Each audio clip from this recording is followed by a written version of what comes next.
I think the big problem this country has is being politically correct. I've been challenged by so many people, and I don't frankly have time for total political correctness. And to be honest with you, this country doesn't have time either. Yes, political correctness is out. American exceptionalism is back, ready to re-empower our republic as one nation under God by restoring our unalienable rights of life, liberty, and the pursuit of happiness. This is the Conservative Syndicate, real conservative talk from real conservatives, with your host, John Matthews. The latter-day prophet, vying against the hypocrisies of our time. And Joe Hakos. You want answers! I want the truth! You can't handle the truth! The Conservative Syndicate is comprised of some of the most informed pundits and activists available today. Together we seek to tear down the imaginary wall of separation between church and state through education, information, and engagement on the religion of politics and the politics of religion. And now, your hosts of the nationally acclaimed, globally syndicated Conservative Syndicate, John Matthews and Joe Hakos. All right, greetings out there all across this great land of ours and around the world. It's that time once again for the Conservative Syndicate. I am your host, John Matthews, along with Joe Hakos, and we are here to do what we do best, and that is to educate, inform, and engage you, our listening audience, on the politics of religion and the religion of politics. Glad to have you with us today. We have kind of a little bit different type of interview lined up for you today. Some of you may grasp right off the top here where we're going to go. Some of you may actually get bored and not want to listen to what we got to talk about anyway. And some of you may be upset by what we say. So it's going to be an interesting first hour here with us. We're going to have Dennis Morrison, author of the book Last Days Ultimate Christian Prepper.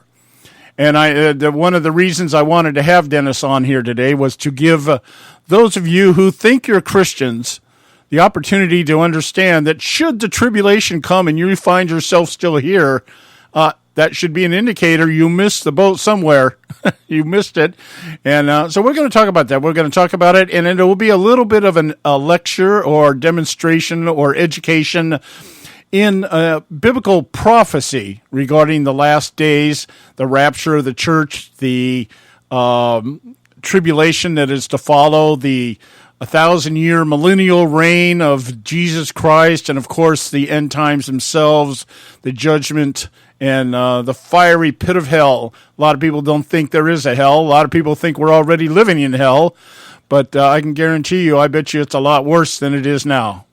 So, and we're going to talk about that today. And then the second hour, we're going to devote to the calamity out there, the comedy. I'm telling you, Saturday Night Live couldn't write scripts as good as what we're seeing right now out there in media land. And regarding the allegations of Russian quote-unquote hacking and a dossier that has materialized out of thin air. Actually, it's been laying around for a while, but somebody decided, you know what, we haven't been able to take Trump down the normal way, so let's get into the Harry Reid style, which is let's just post as many lies as we can out there. And so what if they're lies? If they accomplish our goal and delegitimize our president, that's okay, because it's all about protecting Obama's legacy anyway.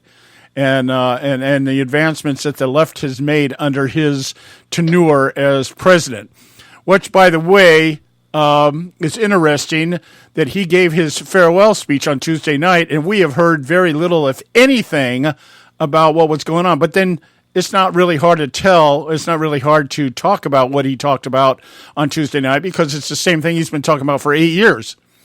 In the first couple of years, it was what he was going to do. In the last 6 years, it's everything that he's done and how much better off he's made the world and the country, because he, the Messiah, the anointed one, the immaculated one, has been out there doing his job in spite of all the resistance and opposition to him. So we're going to talk about that in just a minute. I want to get Joe on here. Joe, how are you doing today? Prepared. No, I'm good, John. I caught Still that. Prepared, but I'm good, man. Well, unlike our guest, I don't think time is running out today. Yeah, well, I enjoy this topic, and when I was going to Bible college, this is what I majored in: eschatology, understanding the end times. Because where a lot of people in ministry, where I went to college at, people were into using the prosperity message and the healing message, and all the positive fringe benefits of being a Christian, to bring people into the kingdom of God. I was one of these people that, after sitting through a 12-week course with a gentleman named Ray Comfort, a lot of people may not know who he is, but this guy is a converted Jew outdoor evangelist, meaning he still walks the streets and evangelizes. But some of you may know him because he has joined forces with Cameron, what's his name? Cameron. The guy that, I can't remember his name. Guy from Family Ties or something, or Family, one of the comedies from years ago. Kirk Cameron, that's his name. Kirk Cameron. Cameron, yeah. And they have teamed up to produce some excellent documentaries about Christianity. And I think the most recent one that I really like was a documentary called Monumental. And it was about the history of the Pilgrims and the foundation on which our country was established, and the reason why the Pilgrims came here, and that was to escape religious persecution by the Church of England. And in their initial documents, the Mayflower Compact and other documents that they originated from when they got over here, stated emphatically that the reason they came to this country was so that they could advance the gospel of the kingdom of Jesus Christ. So I like that, and in Mr. Morrison's defense, I can agree with him on this one, and I'm thinking you will as well. Just from his book, The Great Commission, we are to go to the outermost parts of the earth and spread the gospel. We must not stop at the steps of the Capitol, but go into the very halls of our government. We must push back against the nonsense of separation of church and state. So yes. There you go. Yeah, he's very, very adamant about that. There's a lot of his views that I am in agreement with, but what we'll probably talk more about today is where we kind of see through a different prism in terms of what the last days entail and more importantly, who's going to be involved in it. That's what it's about. So we'll have him on here, but just a quick comment here. Like I said, Barack Obama used his last farewell speech in front of the nation the other night to do nothing. I thought that was the State of the Union address. Yeah, and it was his probably every speech he's given since his first State of the Union address, or at least the second State of the Union address. I'm serious there, because when I looked on the on the channel guide, that's what it said. That's what it was. Well, yeah. In fact, he even joked about it just being a shorter speech of the same things that he's been saying, but he was still very condescending towards those who have opposed him. You lie! Yeah, he's just, the way that they wrote it in the Blaze, Buck Sexton over at the Blaze said, despite fleeting moments of self-reflection, he maintained a haughty and dismissive air towards those with whom he disagrees. Yeah, go figure. Hey, nothing's changed. Yeah, well, how arrogant, because, State of the Union address is normally given a joint session of Congress. The House invites all the Senate to come on in because it's a bigger room, and, the Supreme Court justices and all that stuff, the Joint Chiefs and all that. Mm-hmm. So were they all there too? I don't recall those guys being there. No, he was in Chicago, sitting outside of some mall type environment. The crowds were all over the place, and yeah. Well, I saw pictures of the presidential seal. Looked just a bit smaller than his ego. Yeah. Well, the pictures I saw, they still, remember in the beginning they had pictures of him where they had some kind of little aura of light behind him. Yes. And if you looked at it right, I saw a lot of pictures that was kind of similar to that. You had that little circular aura light behind him, as he dabbed his face with tears, and Michelle cried, "No more taxpayer vacations," that kind of stuff. So it was, but the point being is that very little news on this at all, very little coverage on it at all, because of course, Trump stole the limelight again. Trump held a press conference the day after that, and nobody gives a damn about Barack Obama anymore. It's all about Trump and his hatred for the media. So, well, his hatred for at least BuzzFeed and CNN. Yeah. So anyway, we're going to get to that. We got to go to commercial. When we come back, we should have Dennis Morrison with us. Stay with us right here at the Conservative Syndicate. Don't go. We're not arguing. We're explaining why we're right. The Conservative Syndicate. Real conservative talk from real conservatives. When our water heater broke down last month, it was a nightmare. It took 5 hours for the plumber to show up, and he charged us a couple of $100 just to come out. Then it cost another $1,800 to put in the new water heater. By the time it was all said and done, I felt like I'd been taken. But what else could I do? The smartest thing you can do is get a home warranty from American Residential Warranty. Their home warranties pay to repair or replace all your major appliances when they break, and they will break, and at the worst possible time. Call American Residential Warranty right now for free information on home warranties starting at just pennies a day. Don't wait for your refrigerator to stop running or your ceiling fans to stop turning. Call American Residential Warranty right now. Ask how you can save up to 50% on washer and dryer coverage. Just call 1-800-790-5960. That's 1-800-790-5960. Again, 1-800-790-5960. Call now.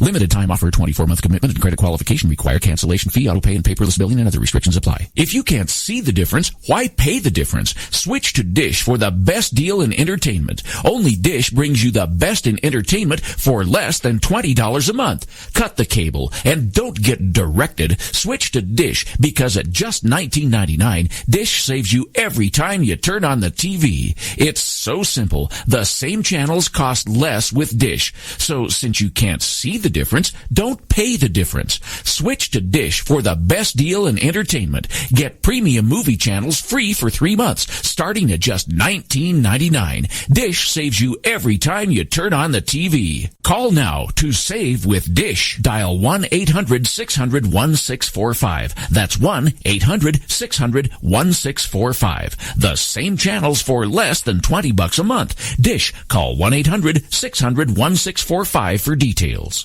Hey folks, if you're like me, you don't place a whole lot of trust in today's media for the real truth and facts regarding the volatile world of finance and politics. When I want the real scoop on money, I go to the most trusted source I know, my good friend and colleague, Bob Cardoso. Bob is a noted expert with a PhD in international finance who airs his nationally known, globally syndicated show, Robert Cardoso Live Daily, Monday through Friday, 3 to 5 p.m. Pacific Time. With Bob, you get the right information at the right time from someone who knows his business and can help you make the right decisions concerning yours. Again, Bob airs daily, Monday through Friday, 3 to 5 p.m. Pacific Time. Visit his website at robertcardosolive.com for information regarding stations and topics. That's robertcardosolive.com. Check Bob out. You'll be glad you did. Attention taxpayers. If you've received a notice from the IRS or state, do not ignore it. It's also a big mistake to try and handle your tax problem on your own. If you owe back taxes, it's a fact that the government has the power to take everything you own, including your home, business, wages, savings, and your freedom. But here's the good news. There's a special toll-free tax hotline set up especially for you. This tax hotline will tell you about new programs that are geared to help you dramatically settle, reduce, or eliminate what you owe. But you have to call now. Take down this number or put it in your cell phone. But call 866-761-0959. 1-866-761-0959. When you call, you get free information on how you can reduce or eliminate back taxes, including penalties and interest. You can also be helped if you have unfiled returns, a tax lien, wage garnishment, bank levy, or if you've been entered into a payment plan but can't make the payments. Don't make the big mistake in thinking you can ignore or handle your tax problem on your own. You can stop the collection process immediately. Call this special tax hotline today for free info at 1-866-761-0959. That's 1-866-761-0959. 1-866-761-0959. And now back to the Conservative Syndicate, real conservative talk from real conservatives.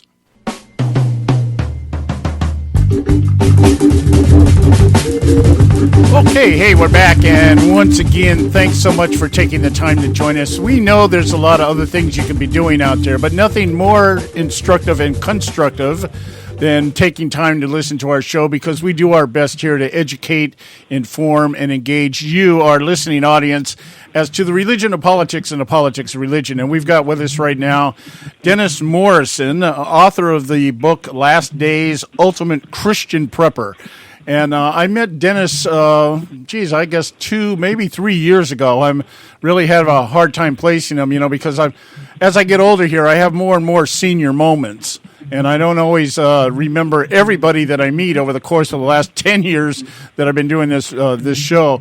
But I went and had coffee with Dennis a couple weeks ago, and we sat down, and he reminded me and refreshed my memory when we first met. He was I think, very close to one of the first people we had when we were over at Puka Shell Studios down there in Garden Grove. Anyway, Dennis wrote a book called 180, and it was a plan for Christians to basically kind of move the country back towards the Christian ideology and theology that we were established on. And now he's written a book called The Last Days Ultimate Christian Prepper. Now, as I said before the show, at the beginning of the show, some of you may not have any idea. In fact, I would imagine many Christians listening may not have a real clear concept of what we're going to be talking about right now, because that's not what the church teaches anymore. A lot of the church, all they want to do is, you're a Christian, and now it's time to just kick back and wait for God to bless you with everything. And that's very far from the truth. We've been commissioned by our Lord and Savior Jesus Christ to do something. And if you're waiting for God to save the world absent your participation, then you're heading down the wrong trail. And that's why this book may be useful to you when the time comes. So having said that, let me get him on here. Dennis, how are you doing this afternoon? I'm doing well, John, and yourself? All right. So I want to try to lay a foundation here before we get into the content of your book and what you're trying to explain here. We're dealing specifically with your book.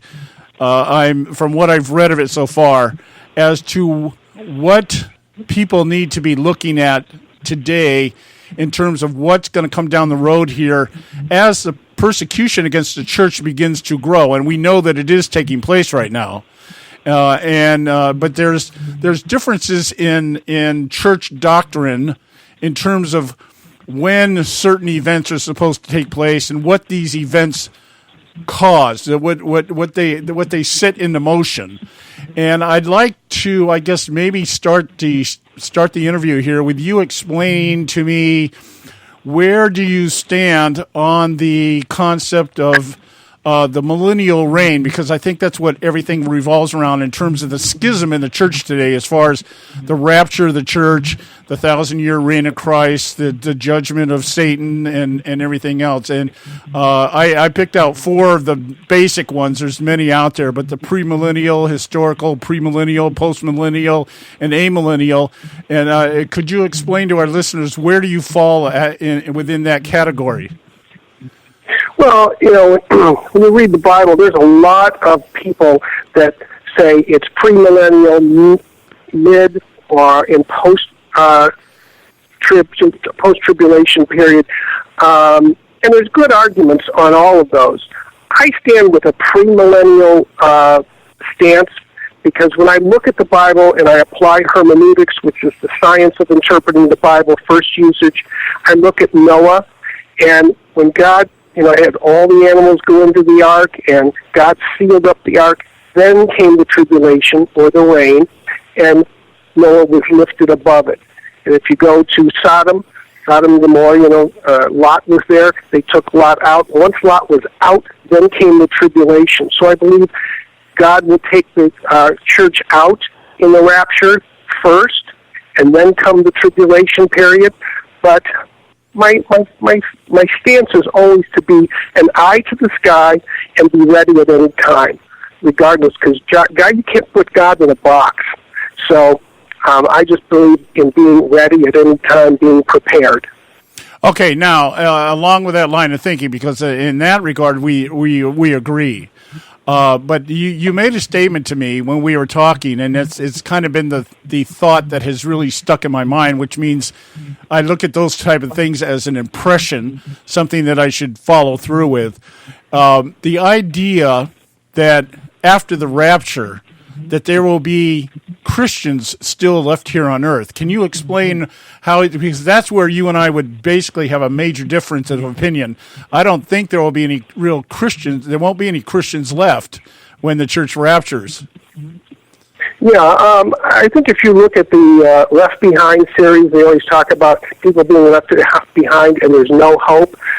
But if you look at the in the Bible, what is it, in Revelation, book of Revelation, they talk about the saints that that went through that tribulation period, and they all had to die for Christ. So my personal opinion, on each one of my books, Operation 180, The Action Plan, and Last Days Ultimate Christian, is a hourglass. The time's running out, and God will come back. So all of us need to be ready and waiting for that soon second coming. I think that being prepared for that is the most important thing we can do. But once that rapture comes out, they're going to take the Christians out, and they're going to take the Holy Spirit's coming out. The people that are left behind, they might have been working in the church, and they might have been doing all kinds of things and knowing the truth, but they've never really walked in the truth. They've never done things in love.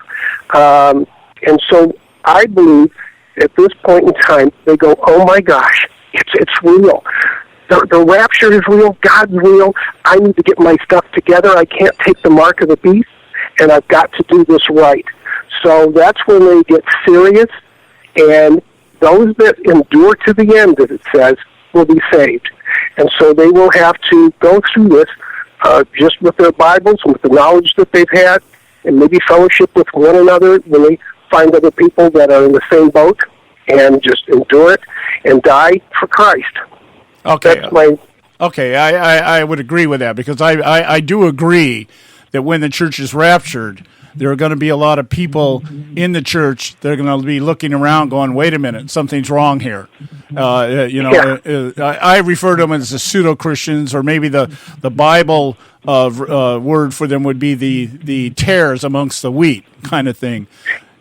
Yeah. Yeah. Okay. All right. I wanted to make sure we were on the same page there, so that you and I are on the same page, John. Okay. All right. Because this is a very, just from a personal perspective, this is a very sticky thing with me, because this is my big gripe against the church. I happen to believe that there are probably more false converts in the church today than real converts, and many of them walking around, sheep in wolves' clothing kind of thing. Many of them pastors, for that matter. So I'm really a stickler on this aspect of it. So now, if you can, let's get into the some of the content that you're talking about here. As I explained to you when I had you come on here, I wasn't so I'm not so into the nuts and bolts of what people have to actually prepare for. But I do want to ask you, because you do mention in your book about the mark of the beast, and this is another topic, an issue that's up for debate within the church and without the church, outside of the church. How do you, or what do you think the mark of the beast is actually going to look like? Is it going to be the 666 on the forehead, or are we going to have implants in our brain, or things under the skin that you scan, or whatever? Do you have any thoughts? Have you given any thought as to how that's going to actually take place? Well, we do have already chips for dogs to find them and those type of things. I have spoken to some people that have been working on a project for the government, and evidently it is some type of a chip or some type of thing, and it's onto the bone, actually down into the bone, and it would be some type of a computer chip. I don't really know. I mean, I'm not a computer guy, so I can't really tell you there.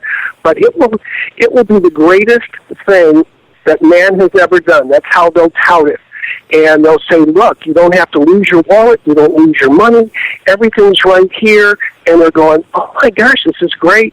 And you won't need passports, because, number one, at that point when they do the global situation, there won't be countries, so there won't be borders. But they'll tell you where you were born, they'll tell you your age and your finances and any investments you have, everything will be there for you. Your race, height, weight, all your medical records, it will be just unbelievable. But it's controlled by man, and God said we don't want that.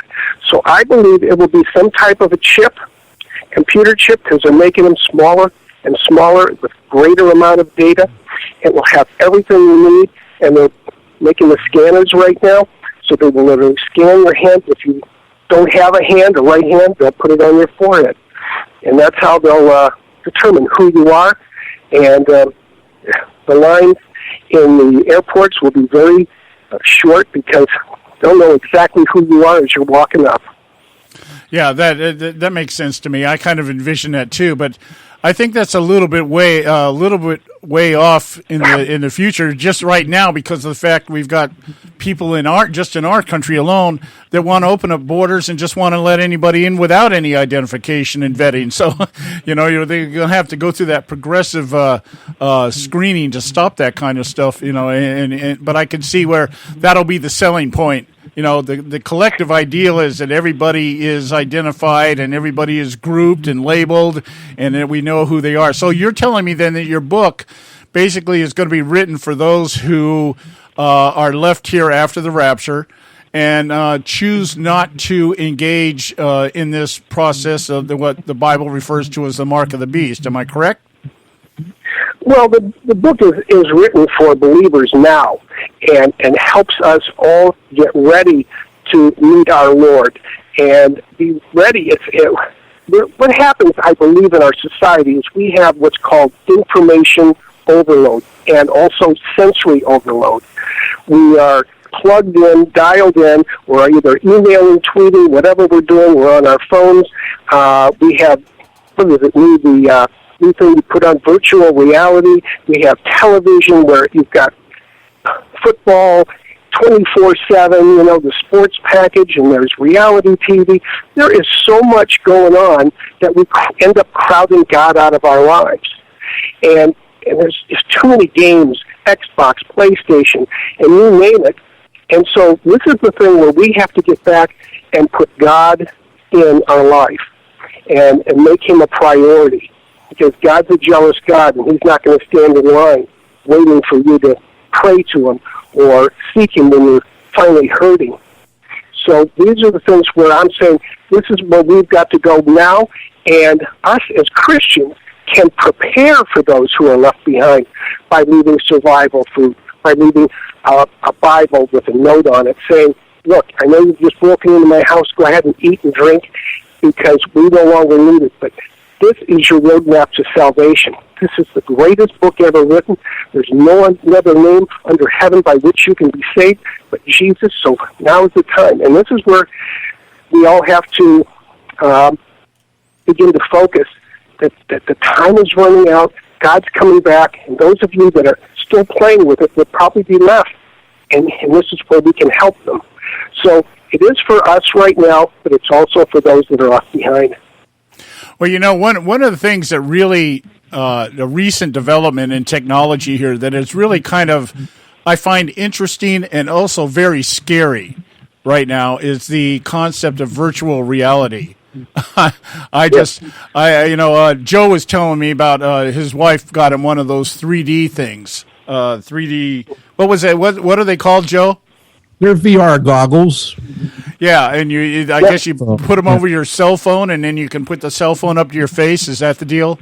Yeah, exactly. Yeah, and he was telling me just how literally realistic they are. Like you can actually get motion sickness from them. Is that what you're saying? Yeah, if you're susceptible to that could happen to you. Yes. And I find that intriguing, but I also find it kind of scary because back 40 years ago there was science fiction talked about this kind of stuff, and it's come to reality. But it also, I think, opens the door to allow that deception to come in, that they can manufacture stuff. I just saw something the other day. They've got the first hologram computers out there now. So these are things that I think are just significantly scary in my mind. We got to go to a break here. We've got Dennis Morrison, author of the book Last Days, Ultimate Christian Prepper. We'll continue our discussion with him when we get back here. Stay with us right here at the Conservative Syndicate. State Talk Radio, WRS Cleveland. Hey, I'll make you a deal. Give me 60 seconds and I'll give you directions to the Fountain of Youth. Okay, I'm joking. Well, kind of joking. No fountains, but youth, I got Nature's Youth and their premier anti-aging product, Nature's Youth RSF. With your sensible diet and exercise plan, Nature's Youth RSF can help you look and feel better. RSF is an all-natural amino acid supplement that supports your body to naturally increase HGH levels without any synthetic hormones. And elevated HGH levels can contribute to increased energy, improved libido, reduced body fat, and improved exercise capacity. Let's be honest. Who doesn't want to look and feel younger? Visit the newly designed website at naturesyouth.com or call 800-333-6923. That's 800-333-6923 and like them on Facebook and you'll be included in contests and exclusive offers. What a deal. Oh, speaking of deals, my time's about up. 800-333-6923 or naturesyouth.com. Who needs a fountain anyway? Call today.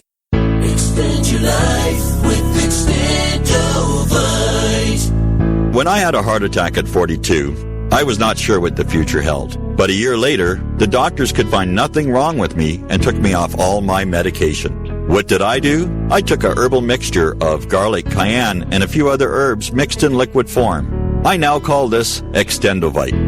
I would have never believed that a few simple herbs could actually change my life like they did.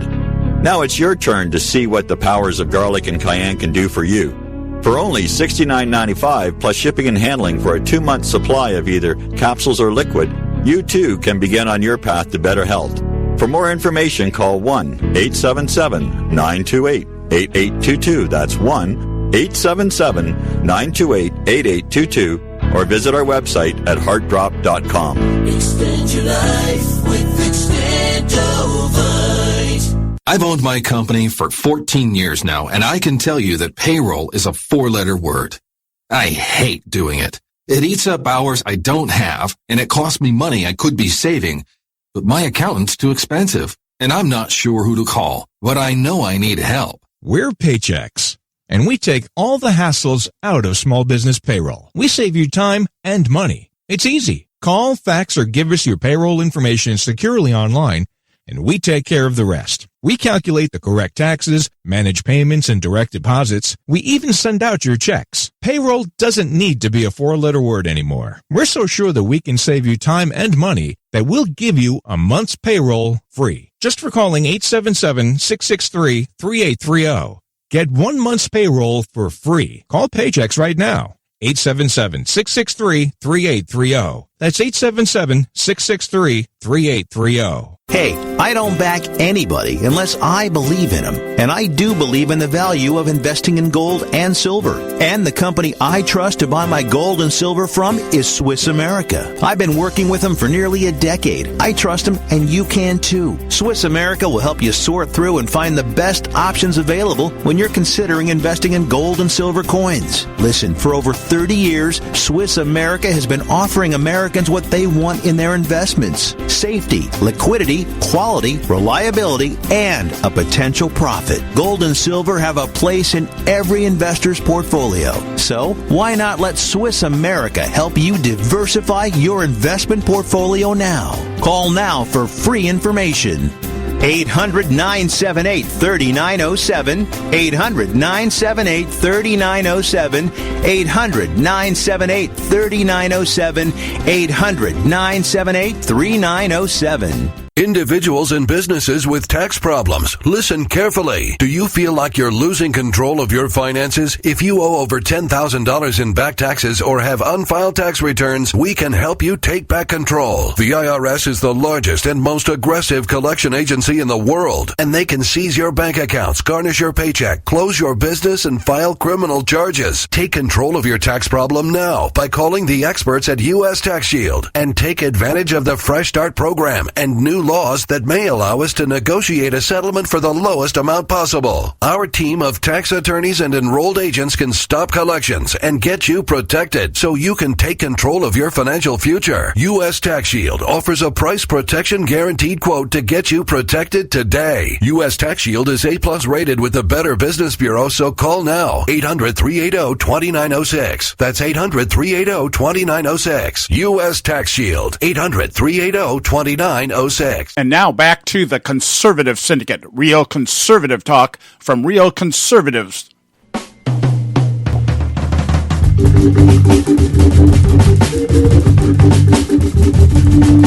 All right, hey, we're back, and this is the Conservative Syndicate, real conservative talk from real conservatives. I'm your host, John Matthews, along with Joe Hakos, and we've got with us today in our first segment of this hour, Dennis Morrison, author of the book Last Days, Ultimate Christian Prepper, a book about how to prepare for the tribulation to come. And as we explained in the first segment here, I think there's going to be probably, my estimation here, it might just be my cynicism or my pessimism, that we may find just a lot of the church will be left here behind when the rapture comes. I think there's a lot of people that have been very deceived as to what salvation is. There is the salvation experience, and then there is the salvation process. And the process is explained in Philippians, work out your salvation with fear and trembling. And I don't think there's a whole lot of fear and trembling going on in the church today. That's just my view after spending 20 years in ministry and around a lot of different types of pastors and ministers and doing a lot out there in the field. So I just my perception of things. Dennis, what I wanted to do here, because we're talking about a timeline, literally a timeline. There are certain things that are supposed to happen that lead to other certain things, which lead to the eventual rapture of the church, and then the tribulation of those left behind, and then the 1,000-year millennial reign of Christ, and then the end of the age where everything is judged, and we all enter into eternity either in the smoking section or the non-smoking section, depending on where we're going here. And I wanted to get your take on this. I know when we talk about this kind of stuff, we're really speculating because, as you said earlier, we don't really know the mind of God, and Jesus tells us nobody knows the day, so we can only speculate and opinionate what we see based on the signs that Jesus spoke to us about. And I'm looking at Matthew 24 right now, and I'm a firm believer based on what I read in there and what I've read in Revelations and in the book of Daniel, Thessalonians. So, all the different scriptures that tie together give us the idea what's happening here. That we're somewhere between the beginning of sorrows, is what Jesus refers to, and kind of we're entering into a certain age of tribulation for the church, a persecution of the church, if not tribulation. And I'm kind of in there. Jesus said that there'll be wars and rumors of wars.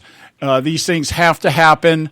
Nation will rise against nation, kingdom against kingdom. There'll be famines, pestilence, and earthquakes in various places. And these are the beginning of sorrows. Then he goes on to say right after that, then they will deliver you up to tribulation and kill you, and you will be hated by all nations for my name's sake, which he obviously is talking to believers there because he's talking to his disciples. He says, you will be delivered up, and there will be tribulation for you, and they will kill you, and you will be hated for my name's sake. And that seems, in my opinion, pretty much where we are right now.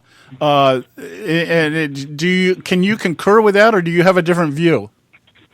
Oh, no, I concur with that. Before we get into that, I just wanted to clarify something that I said earlier about all these games and things that we do.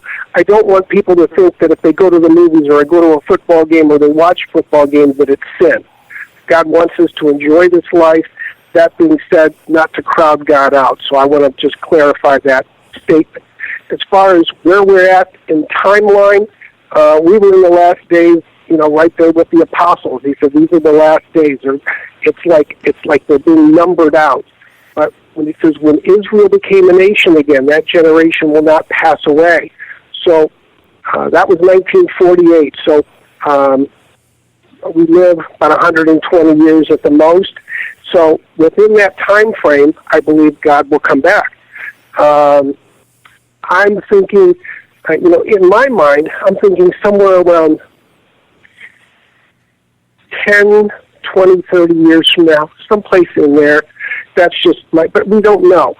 And I think if we started looking at what was happening during the Obama administration, it gave us a kind of a clear eye as to what was going on.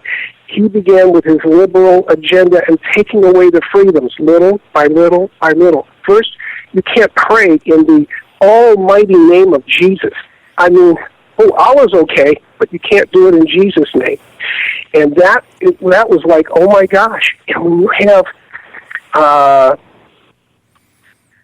big events that the church should be outraged, like gay marriage or abortion on demand, everything's okay, and the church doesn't speak out. I mean, that should be something that the church should be saying, you know what, we have to speak out, this is too important, God is important, He's the supreme judge of our lives. And when Obama, at the State of the Union address, said, whatever we once were, we're no longer a Christian nation, I mean, I wanted to cry, because no one came out. No one said anything. It was just like as if it didn't happen. And so here we are, a Christian nation founded on Christian principles, and no one said a thing about that. And that's one of the things that just gets me in my heart. And so that's when I'm going, oh my gosh, you know what? Maybe we aren't a Christian nation. Maybe we aren't giving ourselves to Christ, and we don't know the importance of being Christian. And that's the thing that has to start getting into our hearts. We have to start saying, you know what? God is more important than anything. And we can't allow that to stand. We have to say something. You know, there's been, as far as abortions, there's been over 63 million abortions since Roe v. Wade. That's about the population of Texas and California combined. I mean, that's ludicrous. That we should be outraged at all of this, but we're not. And that's why I'm saying, we don't take our Christianity seriously. We don't value it, and that's where I think that we need to change our tune. Yeah, I agree. Go ahead. Yeah, I agree completely with your assessment there. You know, there's things that we can look at right now. Again, I'm looking at Matthew 24, and we see Jesus talking about the abomination of desolation, which means basically the Antichrist is here. Jerusalem is taken over. Jerusalem becomes the center of rule and everything else. And I kind of look at the premillennial concept of the 7 years, 3.5 years of what we call tribulation, and then the second 3.5 years as the Great Tribulation. And somewhere in there, in my opinion, just my opinion, that's where the rapture takes place, is that there's this idea. And so I think we're kind of tiptoeing into a period of tribulation because of the fact that we see, it says later on in Matthew 24 here that it'll be like the days of Noah, that they will just marry the way they want to. They will be given in marriage, and they'll, we talk about the homosexual agenda. There's a perfect example, I think, of what Jesus was alluding to, that marriage no longer is an institution established by God. It is an institution that man uses to for his own pleasure, that kind of thing. And so I see us kind of dabbling into these little descriptions, and I'm like, we've got to be very close, if not in the initial process or the beginning of the tribulation or persecution of the church. I'm not real sure, because I'm not God, but that's just what I see here based on what I see going on, the signs around us. And I'm thinking, and now the attacks against Israel. I mean, if one thing the Obama administration brought to the forefront, it was the left's hatred for Israel, and Obama having the roots that he has in the Muslim community and having been brought up, if not a Muslim, at least within Muslim thinking, that there's kind of this idea that, people have referred to Obama as the Antichrist. I don't think he's the Antichrist, but I think he carries the spirit of the Antichrist, which is the idea of that Israel must be destroyed if we're going to have world peace. I mean, that's the argument. Israel is really the problem. And America is a problem because we're allies with Israel, but Israel is the target. Am I on the mark there? You are on the mark. I mean, these are all telltale signs. Even with Obama and all the liberals, the progressives, and all that we have that have been in our country, they have moved us to a point where you talk about the persecution of the church. The Middle East has gone through the greatest persecution of the church in modern times. And here in Christian land, in America, I mean, what they've done is corralled us. And they said, well, we're no longer just as a Christian marriage. It's no longer just, God's involved. No longer is it in Jesus' name. And no longer, and all of a sudden, we're being corralled and we can't speak up. Otherwise, we lose our 501c3 nonprofit status in the churches. It just got to a point, and all I can say is thank God he gave us a reprieve with Trump. And we have a chance now with Mike Pence, who is a born-again believer, to move this agenda back and give us a fresh start, give us a fresh perspective, reintroduce our Christian faith into the country and into our lives again. It's super important. I just think that's the most important thing right now. Yeah, I agree here. Now we got to go to a break. When we come back here, I'm going to put you on the spot.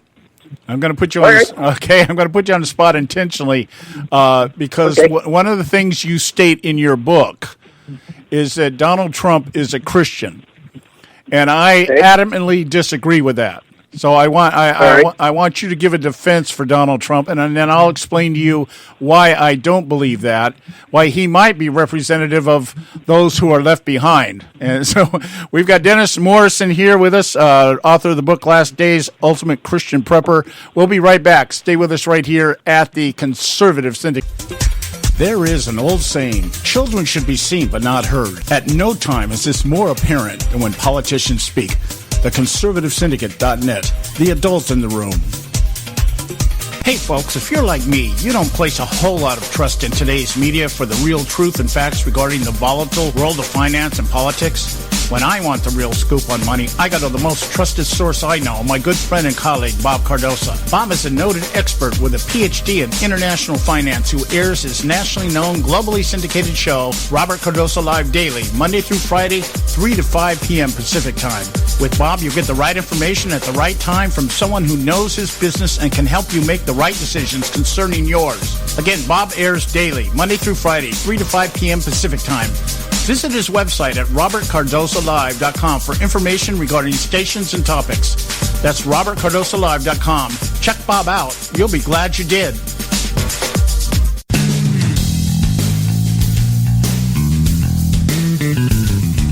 History affirms a vibrant civil society thrives on freedom of conscience, religion, and choice.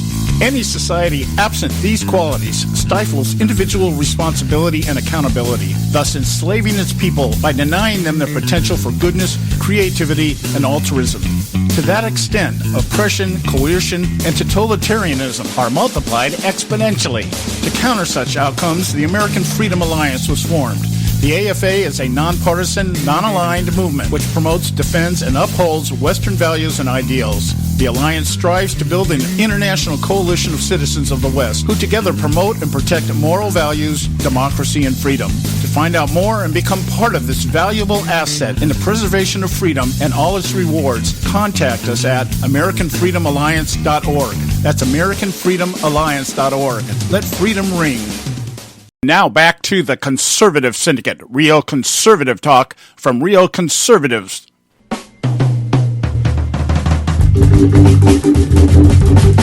All right, hey, we're back, and this is the Conservative Syndicate, real conservative talk from real conservatives. I'm your host, John Matthews, along with Joe Hakels.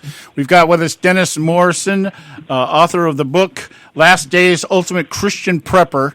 And before I put Dennis on the hot seat a little bit here, I know Joe's got something he wants to say here. I think a very important point about confusing the church and and the leadership, some of the leadership in the church that doesn't properly represent what the church is about. Joe, you want to expound on that?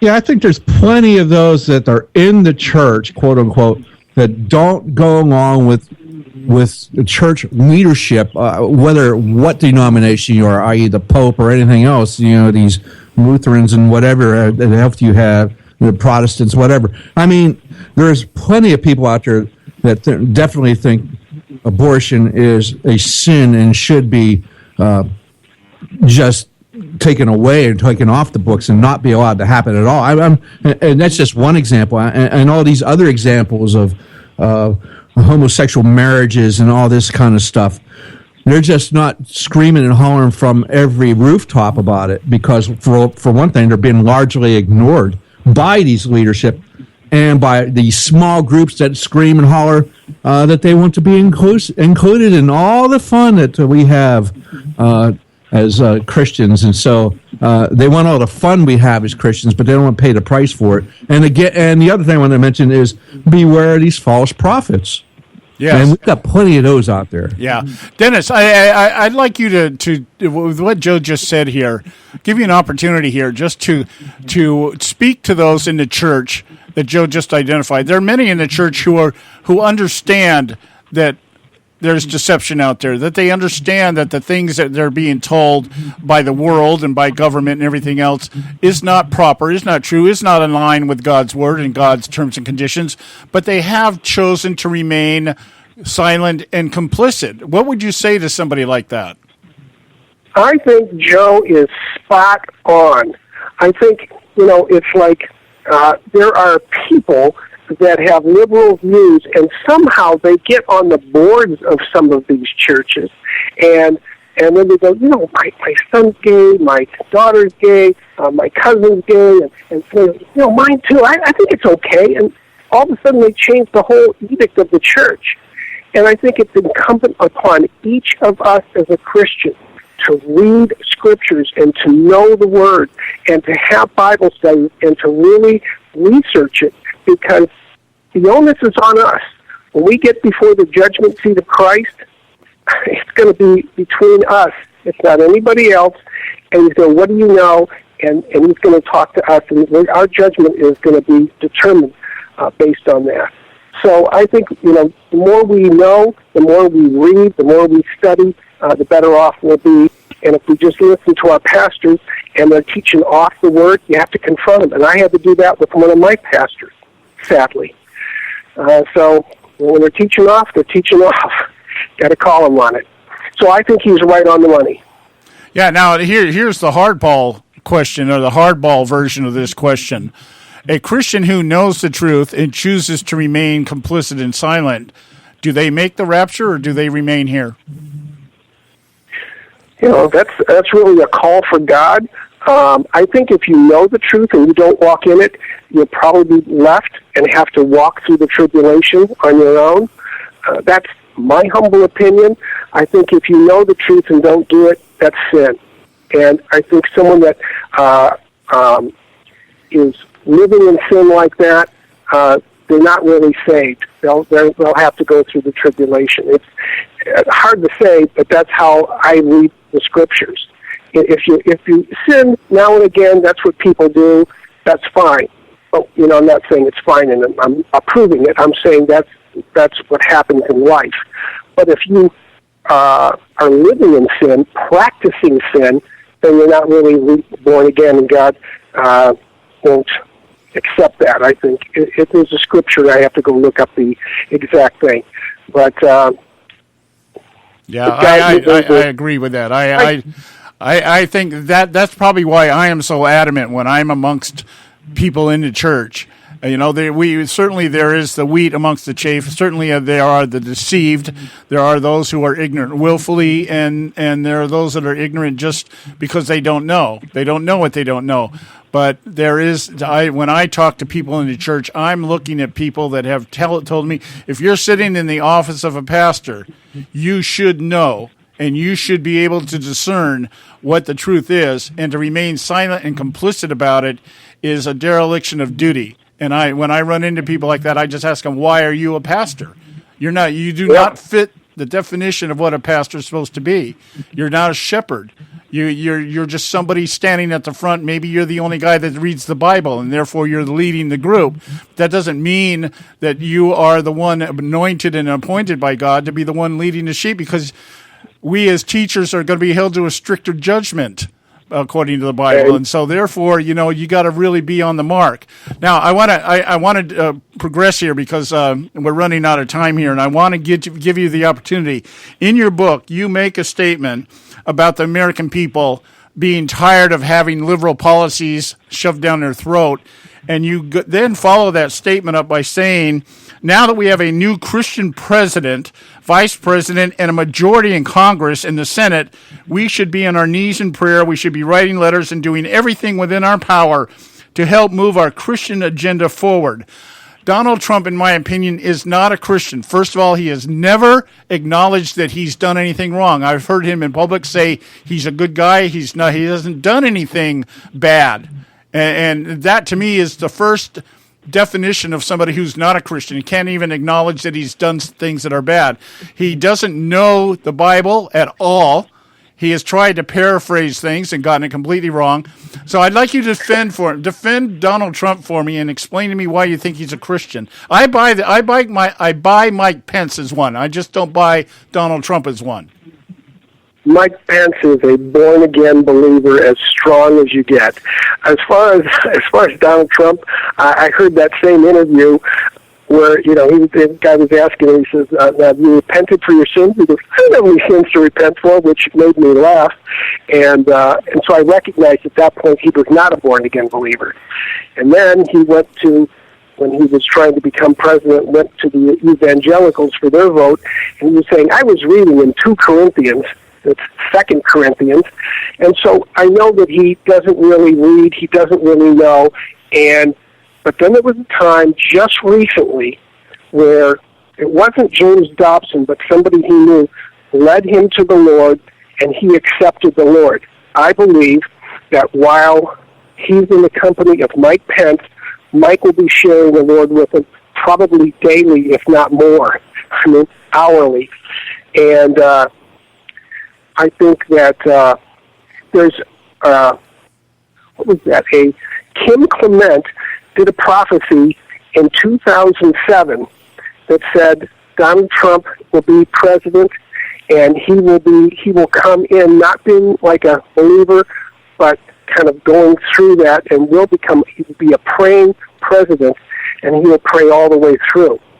Now, it didn't really say he was a Christian, but I'm believing that he's moving in that direction.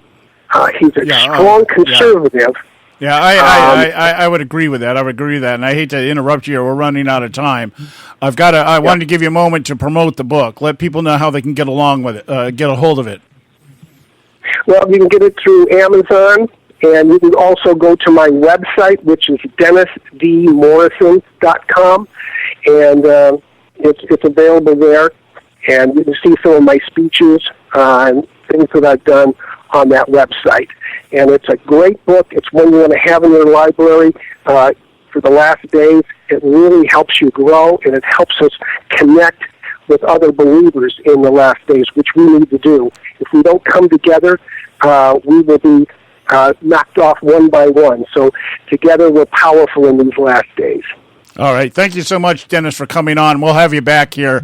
I'm sorry we didn't get everything we wanted to do today, but thanks so much for coming on. We'll put the website link up there to get to the book. Dennis Morrison, author of the book, The Ultimate Christian Prepper for the Last Days. Thank you so much. We got to go to a commercial here. Top of the hour here. Edward's No Book. We'll pay some bills, and we'll be right back.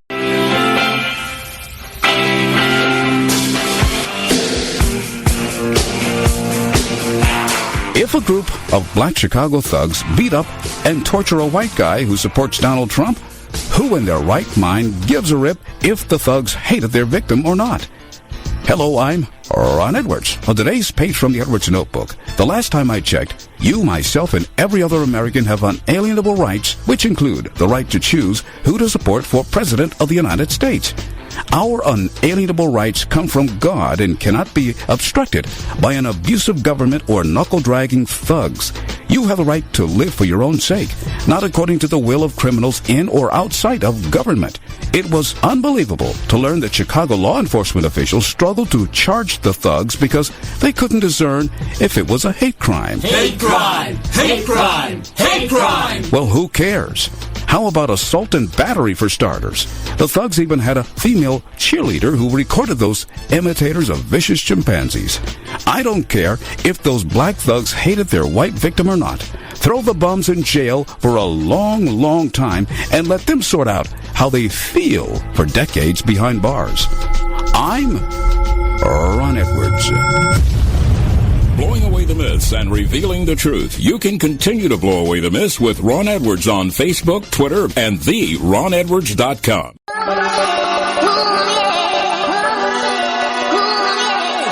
You can catch all our archives at theconservativesyndicate.net. The Conservative Syndicate. Real conservative talk from real conservatives.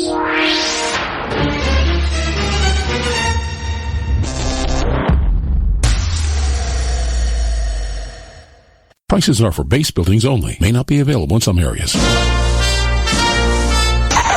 Attention business owners, do you want a stimulus package that really works? Before you spend thousands of dollars more than you should on your next building project, listen to this. General Steel has a stimulus package designed to help you save as much as half the cost of conventional construction on your next building. As much as half. That's right, General Steel can save you thousands of dollars with a pre-engineered steel building designed for your business or church. How about a 50 by 100 foot building for under $30,000? So don't pay thousands more than you should without calling General Steel first and save as much as half the cost and time of conventional construction. With the projected demand for steel in Japan and China, prices may be skyrocketing. 877-927-3360. 877-927-3360. 877-927-3360. Term life insurance. It can be a powerful way to protect your assets and your family. You work hard to earn and save your money to build a nest egg for the future. Don't let it get wiped out because you didn't plan ahead. Take the time now and make a small investment in $500,000 or more in quality term life insurance. Call the Term Lifeline and let us shop the best companies to give you the lowest rates. We specialize in policies of $500,000 and above. Ask about some of our 10 and 20-year fixed rate plans with guaranteed rates. Call the Term Lifeline right now for your free insurance quote. 800-870-3609. 800-870-3609. You owe it to yourself to protect your family and your assets. Make term life insurance part of that plan. Call the Term Lifeline right now. 800-870-3609. 800-870-3609. Hey folks, if you're like me, you don't place a whole lot of trust in today's media for the real truth and facts regarding the volatile world of finance and politics. When I want the real scoop on money, I go to the most trusted source I know, my good friend and colleague, Bob Cardoso. Bob is a noted expert with a PhD in international finance who airs his nationally known, globally syndicated show, Robert Cardoso Live Daily, Monday through Friday, 3 to 5 p.m. Pacific Time. With Bob, you get the right information at the right time from someone who knows his business and can help you make the right decisions concerning yours. Again, Bob airs daily, Monday through Friday, 3 to 5 p.m. Pacific Time. Visit his website at robertcardosolive.com for information regarding stations and topics. That's robertcardosolive.com. Check Bob out. You'll be glad you did.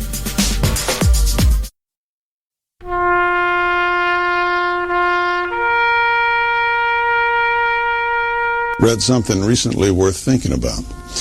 It's the soldier, not the campus organizer, who's given us freedom to demonstrate. It's the soldier, not the reporter, who's given us freedom of the press. It's the soldier, not the poet, who's given us freedom of speech. It's the soldier who serves under the flag, who defends the protesters' right to burn the flag. Isn't it time now to demonstrate that we support our troops? Were it not for the brave, there'd be no land of the free. Fred Thompson's message was brought to you by citizensunited.org.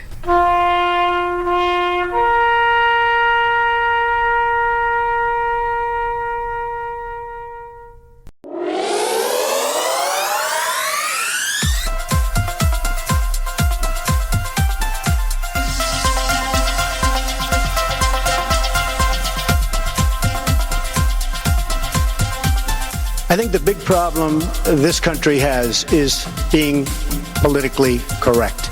I've been challenged by so many people, and I don't frankly have time for total political correctness. And to be honest with you, this country doesn't have time either. Yes, political correctness is out. American exceptionalism is back, ready to re-empower our republic as one nation under God by restoring our unalienable rights of life, liberty, and the pursuit of happiness. This is the Conservative Syndicate, real conservative talk from real conservatives, with your host, John Matthews. It's a latter-day prophet, vying against the hypocrisies of our time. And Joe Hakos. You want answers! I want the truth! You can't handle the truth! The Conservative Syndicate is comprised of some of the most informed pundits and activists available today.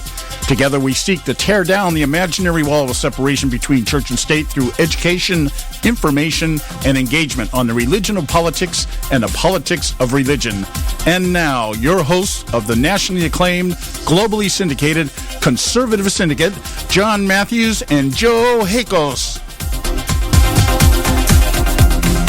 Okay, hey, we're back.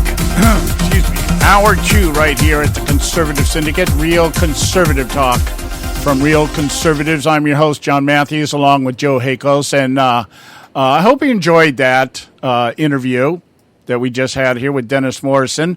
Like I said, a little bit off the mark, what we're normally involved in, but not really. Let's just say a more direct look at some of the things that we imply when we talk about the religion of politics and the politics of religion.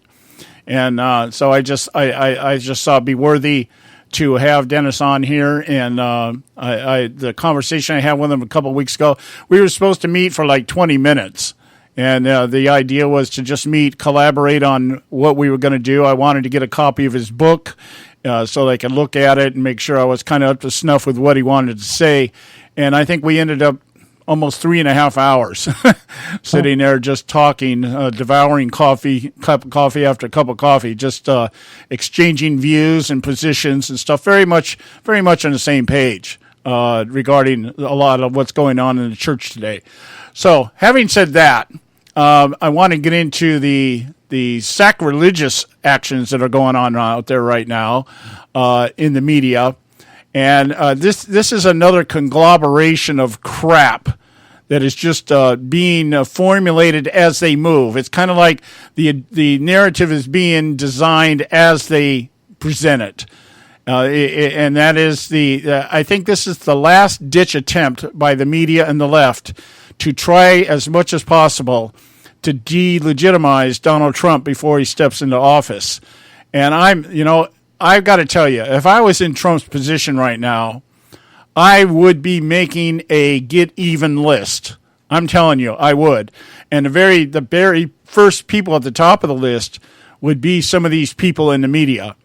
I don't think it's out of whack. I don't think it's out of tradition or anything else. If I was in my first press conference as president would be invite these people in and then pick them out single-handedly in front of the public square and say, you are no longer coming to any of my press conferences. And I would notify these agencies, you send me some real reporters. Don't send me propaganda hacks.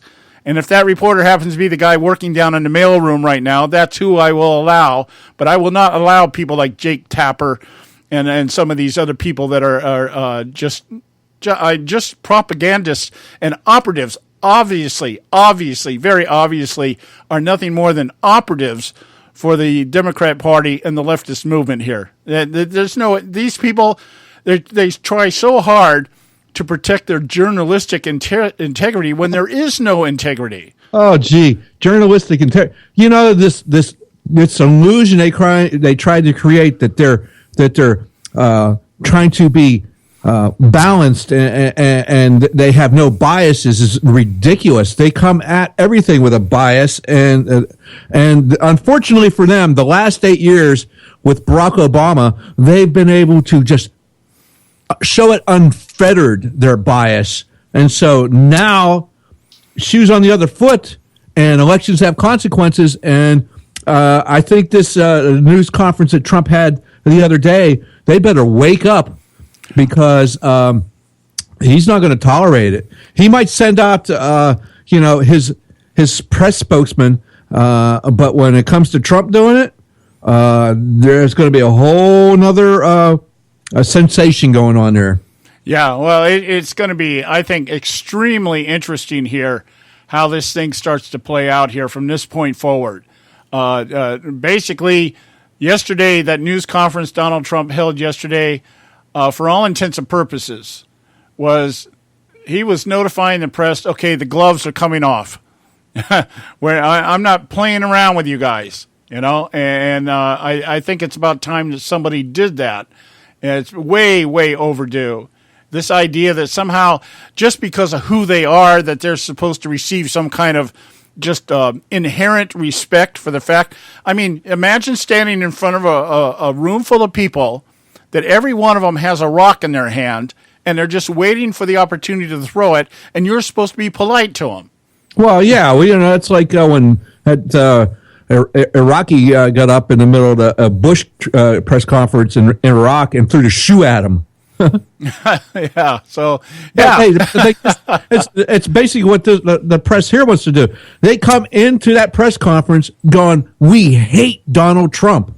Yep. Instead of, you can hate Donald Trump all you want, but that's not what you're hired to do. Right. Yeah. And you're here to report, not to create. And that's what's happening here. I just pulled up an article here. We got to go to a break here, do our break here, because this is our short segment here. But just this one report that just came out here. This fake dossier that everybody says, including Barack Obama, says is a bunch of garbage, is now Obama and Biden are being briefed on it. Okay. Gee. And you got to sit there. Well, this 8 days from now, 7 days from now, this guy isn't even going to be around. What the hell does it matter? That kind of thing. And we'll get into that because anyway. Well, yeah, we got to go to break here. If I don't go to the break now, I'll just keep going. So stay with us, guys. Time for Moments of Madness. We'll be right back. Today on Moments of Madness.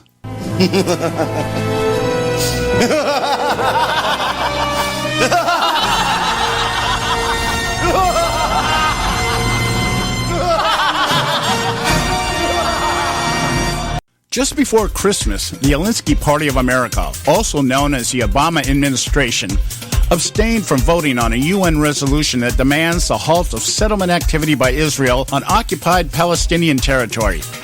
This move by the U.S. was unprecedented in that the U.S. has abstained less than 24 times on 226 UN resolutions against Israel since 1948. Those choices to abstain were all resolutions condemning Israel for acts of defense.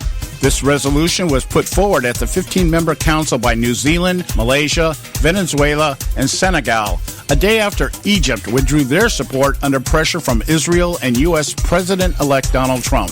Israel and Trump had called on the U.S. to veto the measure. The resolution was adopted with 14 votes in favor to a resounding round of applause. It is the first resolution the Security Council has adopted on Israel and the Palestinians in nearly 8 years.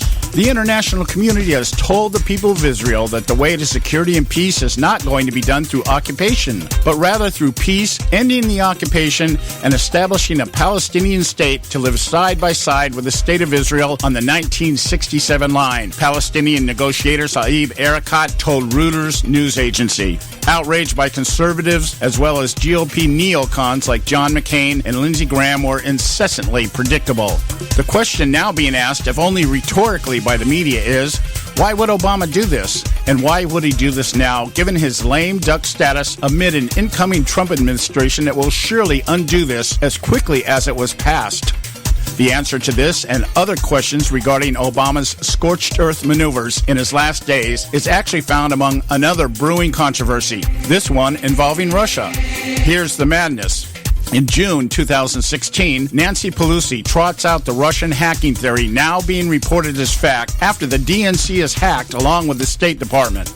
The DNC emails are leaked and show a conspiracy to make sure Hillary wins the nomination. At that time, everyone claims no one knows for sure, but they think it might be Russia, hence Pelosi's preliminary damage control effort. Little attention is paid to the content of the emails, but rather the alleged source.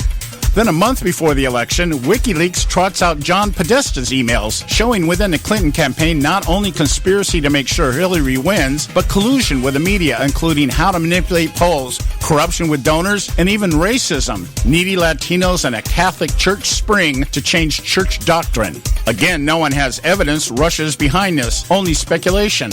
And again, the content of the leaked emails are secondary to the narrative being advanced Russia is up to no good, and now Trump may be part of it. Then the election comes. Hillary loses. All of a sudden, Obama says he knew of Russian interference in 2015, but chose to remain silent because he figured Hillary would win anyway, so why give ammunition to us right-wing fanatics? In fact, Obama says he has known of Russian interference since 2009. The proper term is spying, by the way, the same thing we do to them. Obama chose to remain silent then also. All of a sudden, everyone agrees it has to be the Russians. Still no evidence, just assessment and speculation. Jay Johnson of the DHS, along with Director James Clapper of the NSA, speaking on behalf of his and 16 other intelligence agencies, concur by assessment they believe it is Russia. Not one soul from these other agencies is asked to concur with Johnson and Clapper's claim by the media. The CIA and eventually the FBI reconcile their different assessments and validate the narrative. Apparently, FBI Director James Comey owes one to Obama for costing Hillary the election. Not Hillary, Obama. Security experts hired by the DNC, along with college professors, claim the hacking shows similarities to earlier hacking procedures by Russians, while other experts say the Russians, if guilty, would employ tactics that were untraceable. Calls for evidence remain unanswered, but speculation becomes fact because everyone thinks it's the Russians. Joining the cadence are neocons John McCain and Lindsey Graham, again as predictable as they are moronic. House Speaker Paul Ryan agrees since he has to deal with these neocons who are establishment icons. Under immense pressure to produce evidence, Obama demands a report be submitted to him before he leaves office. Meanwhile, Obama puts sanctions on Russia and pulls diplomats out of their capital. Now with the report in hand, amazingly it only took less than 3 weeks, Obama says he has his evidence. And where does it come from? Obama's own people at the DHS. The same DHS that swore the integrity of the elections could not be compromised when they thought Hillary would win and Trump might contest the results. The only real evidence before us is a fabricated narrative designed to deflect blame off of Obama's failed policies and agenda, including his attempts to undermine Israel. It's not even about Hillary. The evidence indicts Obama's tenure, a loss of a total of 1,042 seats across 50 states once held by Democrats are now held by Republicans and other parties. 60 seats lost in the House and the Senate. Democrats now hold only 12 governorships, all in states that are facing bankruptcy in major urban centers. What should be asked by the media is why, with all the failures of Obama, would Putin want Trump when Hillary would better serve his game? Think about that. An even more relevant question is, so what if Russia did it? What does Russia have to do with the UN resolution against Israel? Well, we could ask the question, where is the outrage regarding Obama interfering in the election process in Israel? Something that has been documented. Obama injected $350,000 in cash and dispatched his former campaign chair, Jim Messina, to work to displace Netanyahu. If we want to know the answer to both the reasoning behind the UN resolution and why the hacking issue is of such importance, we need to lay both these issues side by side. Obama never does anything for one simple reason. It is always about his agenda, his image, and his plan to fundamentally transform the United States of America. But my guess, the media will never expose Obama before the return of Jesus or the producing of evidence that supports his claim Vladimir Putin elected Donald Trump, not his failed efforts as America's most famous community organizer. This is John Matthews for Moments of Madness.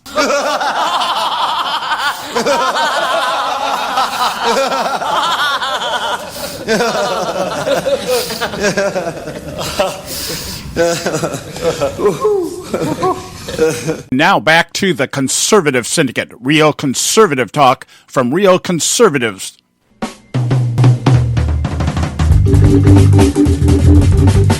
All right, hey, we're back. And this is the Conservative Syndicate, Real Conservative Talk from Real Conservatives. I am your host, John Matthews, Mad Prophet of the Airways, along with Joe, You Can't Handle the Truth, Hakos. And I want to get into this conversation that's going on right now.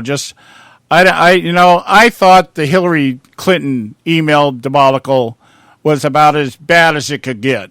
In my mind, I just thought, in terms of how the media is responding, all the collusion with the media and the DNC and the WikiLeaks and everything else, it can't get any worse than this. And here we are now with fake allegations based on a fake report to feed a fake narrative.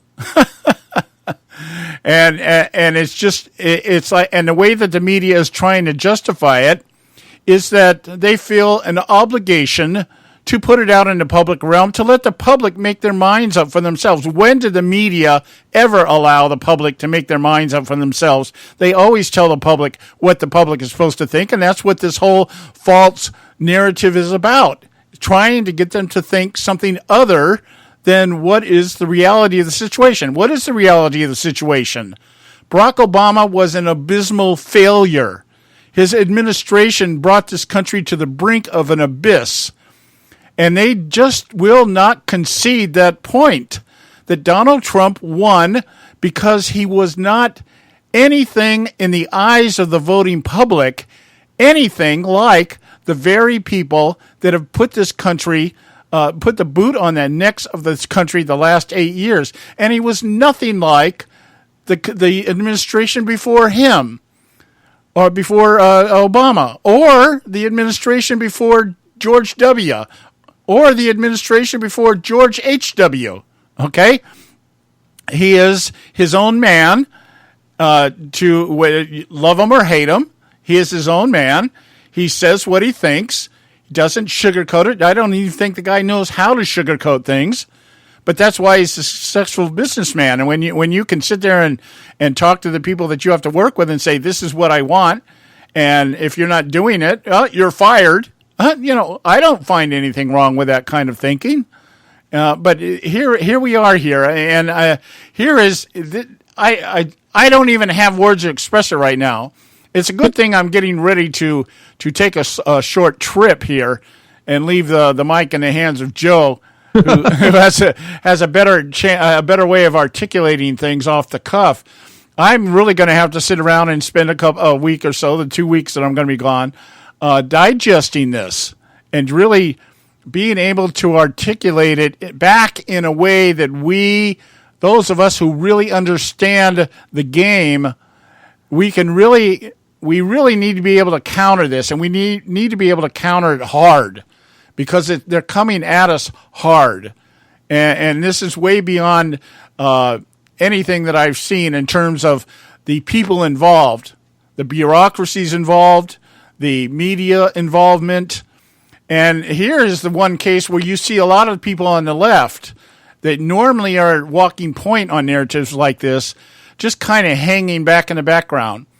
I find the timing of this extremely interesting in the fact that here we are 1 week away from Barack Obama leaving the White House, and now a new narrative is surfacing that will take up airspace for quite a while here. I mean, this is even overwriting Barack Obama's farewell speech the other night. Boy, I thought for sure that's all we would be hearing about all week, is that the media would just be out there just applauding and lauding the success of our first half-white president, the 8 years that he's been in office, and all the great change that he's brought to America, and all the newly found respect that the world has for us, and everything else. And he's being overshadowed. The confirmation hearings are almost secondary to what's being out there right now. And everything that is front and center in the eyes of the media is all make-believe. Speaking of make-believe, he gave Joe Biden a Presidential Medal of Freedom today. Oh, yeah, can you believe? Why would you do that? Well, Joe needed something to have around his neck. I don't know. And then Biden's up there crying. Well, have you ever seen the documentary, Joe, the Cocaine Cowboys? Yes, I have. Do you remember watching the clips in there that Joe Biden was the guy who was supposed to be heading up the committee hearings on the drug wars that was going on down in Florida at that time? Even then, he was a doofus. But it's like, okay, it was just like, it's like, hey, thanks for participating. You get a trophy. Yeah, because everybody's a hero. It's like, well, what have you done? I was ready. I had the sound off, right? But I was waiting as he got it, and he turns around and gives Brock a big hug. I'm waiting. I said, "Hey, Joe, is that a big freaking deal too?" Yeah. Oh yeah, I know. I just read the headline on it today. Joe Biden gets a Freedom Medal. Okay, Medal of Freedom award. When you can compare that to some of the other people who've gotten, of course, some of the other people who have gotten it are also a joke. Oprah Winfrey. Yeah. Okay. For what? Losing weight? Yeah. It goes right there with the Nobel Prize for Obama before he ever did a damn thing. And look what he's done. He's taken us and set the Middle East on fire. Yeah, he's got a Nobel Prize for a Peace Prize. It's so it tells you just what that's worth. But these people, like I made in our comment here, these people have got to get used. There is a new way. Well, it's not even a new way. We're going back to the way things should be. Right. Like I said, we're not going to have foreign policy just run through the press or the media anymore. I mean, you don't have to tell everybody what you plan on doing. Yeah. You should just do it and then let them react to it, maybe. Because if you tell them, the people that you're trying to do it to will react to it before you do it, and then you have to do something different, and then you still look like a putz when you're doing it. Yeah. So it's time to do things differently. They were going to do things differently, and these people just can't seem to get it through their head. Well, you know what I was thinking of as you were talking here? It just kind of it just popped up in my brain here. Remember Harry Truman? Yes. Remember, wasn't there something one day? Something took place. Somebody in the media said something about his wife, about her piano playing abilities or something like that. And Truman called the guy out. It's kind of like, I come look me in the face and say that, and I'll punch you out or something like that. I mean, just that's really how it should be done. Where's it become the accepted protocol that you are to stand in front of people that want to crucify you, and you're supposed to be polite to them? That's the pseudo Christianity stance? Turn the other cheek. I'm sorry, no, that's not what is meant by that.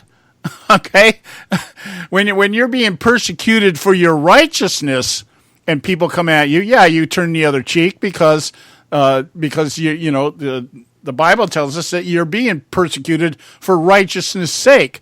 But if somebody is just coming after you and accusing you of things, no substantiation at all, no evidence. In fact, this report that we're going to be talking about in a few moments. Hey, John, here you go. I just while you were doing it, I looked up this letter that you're talking about that Truman said to music critic, Washington Post music critic Paul Hume in December 6, 1950. He said, "Mr. Hume, I just read your lousy review of Margaret, who was Truman's daughter, by the way. It was Truman's daughter." Okay, it was the daughter. Okay.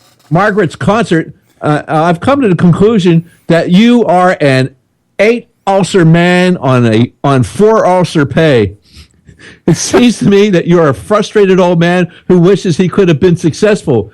When you write such poppycock as what was in the back section of the paper you worked for, it shows conclusively that you're of the beam and at least 4 of your ulcers are at work.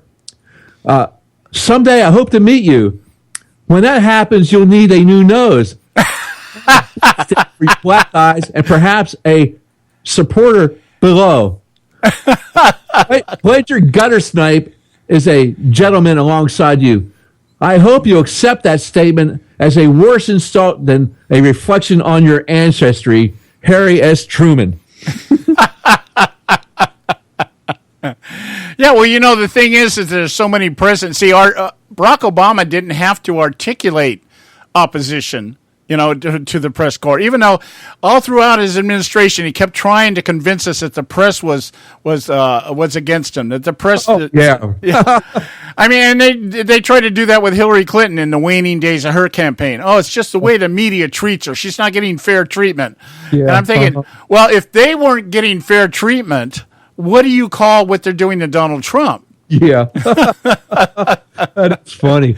Oh, that's hilarious. Not fair treatment. They didn't. Barack Obama never had to defend himself against the press because no matter how big a failure he was, they were like, "That's great, Mr. President. You keep doing that. That's so awesomeness. You're the best." Well, the one thing that, and we mentioned it yesterday when Joe had played the clip from the press conference with James Acosta from CNN. This is funny. This is funny because I was listening. I caught Limbaugh this morning. I had to go down to the VA early this morning, and so it was that time frame. I was able to listen to him, and he played a clip back that took place shortly after Barack Obama became president, and he was given a press conference, and he told the media that there were to be no questions, and it was when he announced his immigration plan, DACA. And right away, one of the guys just sat there and said, "You know what?" Asked a question out of turn, and the media, the press corps there, almost killed the guy. That kind of thing. We'll talk about it when we get back. We got to go to break here. Stay with us right here at the Conservative. State Talk Radio, WRS Cleveland. Hey, I'll make you a deal. Give me 60 seconds and I'll give you directions to the Fountain of Youth. Okay, I'm joking. Well, kind of joking. No fountains, but youth, I got. Nature's Youth and their premier anti-aging product, Nature's Youth RSF. With your sensible diet and exercise plan, Nature's Youth RSF can help you look and feel better. RSF is an all-natural amino acid supplement that supports your body to naturally increase HGH levels without any synthetic hormones. And elevated HGH levels can contribute to increased energy, improved libido, reduced body fat, and improved exercise capacity. Let's be honest. Who doesn't want to look and feel younger? Visit the newly designed website at naturesyouth.com or call 800-333-6923. That's 800-333-6923 and like them on Facebook and you'll be included in contests and exclusive offers. What a deal. Oh, speaking of deals, my time's about up. 800-333-6923 or naturesyouth.com. Who needs a fountain anyway? Call today. Expand your life with Extendovite. When I had a heart attack at 42, I was not sure what the future held. But a year later, the doctors could find nothing wrong with me and took me off all my medication. What did I do? I took a herbal mixture of garlic, cayenne, and a few other herbs mixed in liquid form. I now call this Extendovite. I would have never believed that a few simple herbs could actually change my life like they did. Now it's your turn to see what the powers of garlic and cayenne can do for you. For only $69.95 plus shipping and handling for a 2-month supply of either capsules or liquid, you too can begin on your path to better health. For more information, call 1-877-928-8822. That's 1-877-928-8822. Or visit our website at heartdrop.com. Extend your life with Extendovite. I've owned my company for 14 years now, and I can tell you that payroll is a 4-letter word. I hate doing it. It eats up hours I don't have, and it costs me money I could be saving. But my accountant's too expensive, and I'm not sure who to call, but I know I need help. We're Paychex, and we take all the hassles out of small business payroll. We save you time and money. It's easy. Call, fax, or give us your payroll information securely online, and we take care of the rest. We calculate the correct taxes, manage payments and direct deposits. We even send out your checks. Payroll doesn't need to be a 4-letter word anymore. We're so sure that we can save you time and money that we'll give you a month's payroll free. Just for calling 877-663-3830. Get 1 month's payroll for free. Call Paychex right now.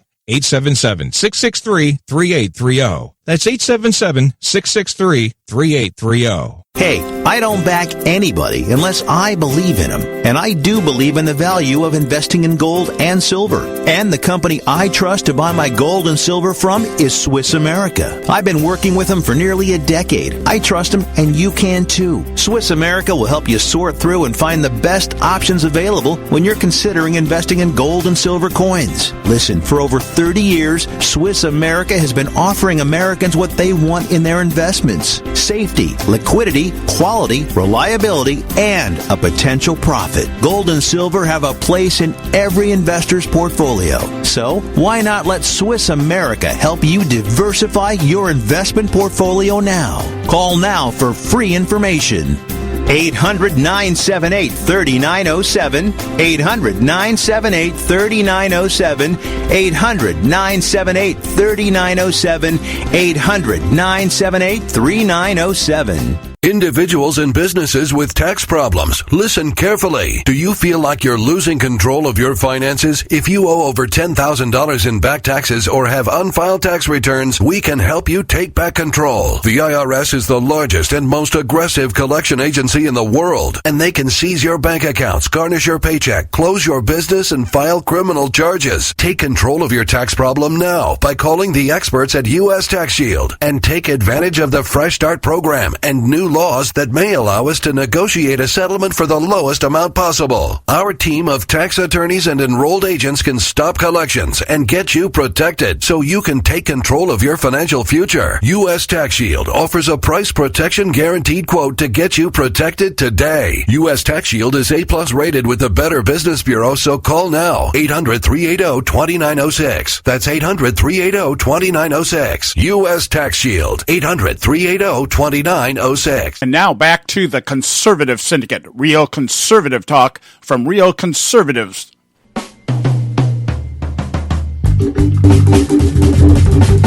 All right, hey, we're back. You know, and I'm itching. I'm biting at the bit here, trying to figure out how to approach this because, I mean, in just the last 45 minutes, while we've been doing the show, all these things are starting to surface here. The narrative, as is the case with everything the left puts out there, starts out with speculation and becomes fact. The whole narrative behind Russian involvement in the U.S. elections started out as speculation. It is still speculation. It's just now being reported as fact because they've got enough people that are willing to stand up and say, it's fact. Well, no, we don't have any substantial evidence. We don't have any proof. We don't have, we can't unequivocally say yes, but we're going to say it anyway because that's what we believe. The idea, the narrative went from somebody hacked the DNC, which we know wasn't a hack. It was an inside job. Somebody leaked something based on the fact that they realized what was going on, collusion within the DNC to bump Bernie Sanders off, and that kind of thing.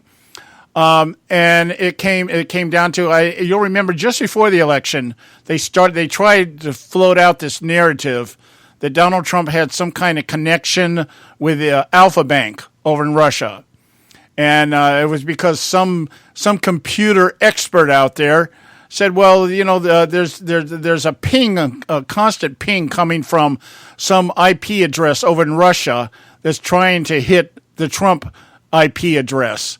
And they figured it must be some kind of phishing thing or something. But the point being is that because that is going on, because somebody has access to Donald Trump's IP address, there must be something going on. If that's the case, then Russia must be pinging me, because I'm getting fish all the time, So anyway, but just as we were talking in the first hour here, a report has surfaced here from, let's see where this is from. This is from the Associated Press. Now, I want to let's give you an up-to-date assessment of what is being said out there from the media talking heads. This started a couple days ago, when Jake Tapper on CNN made reference to a dossier, as they call it. They use the foreign term to make it sound more sophisticated. A dossier from a British MI6 operative who apparently took the time to do all this research that nobody else could do or did do. And my understanding is this whole thing really began as within the Republican ranks, that the Republicans, the establishment operatives were looking for some way of killing off Trump. And at some point they gave up on it and just said, this is going nowhere. We're not going to do it, that kind of thing. And then I guess some Democratic operatives picked up on it. And they spent all of last summer, I guess, trying to validate the claims of this quote-unquote dossier that came from an unnamed British intelligence MI6 operative. Nobody to this day, as far as I know, as far as what we've heard, knows who this person is. But if you read the dossier and you compare it to the CIA or the FBI DHS report that was handed over to Obama last week, very strikingly similar, and I hope to have time to get into that a little bit here. But I want to talk about what Joe Biden comes. Oh no, let me backtrack here. What it is that Jake Tapper reported that this dossier existed. That was pretty much the content of what he said, and the reason that they were mentioning it was because somebody had leaked that the CIA had looked at this dossier, or the FBI, or a combination of the two, had looked at this dossier. Now, the dossier was unsubstantiated. There was no validation as to the sources or the truth. But apparently, from Jake Tapper's report, this dossier made its way through the channels of the intelligence agencies. And therefore, Tapper thought it was news to report that this fake dossier, unsubstantiated, unvalidated dossier had made it through the CIA channels, and therefore it was worth reporting. Apparently, that was a tip-off to the website BuzzFeed, who apparently had the report and went ahead and published it under the auspice or the umbrella of, well, we should just put it out there and let the public make their own decision as to whether or not it's valid or not.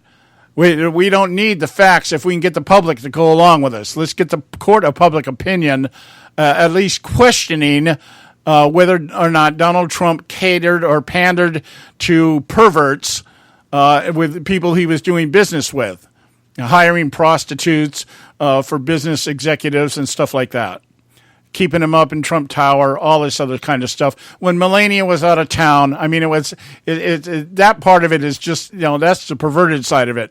But the general allegations made throughout this dossier is that Russia had accumulated information to blackmail Donald Trump, and that would give them the motivation to want Donald Trump in the White House. Okay, that is the narrative that's being floated out there.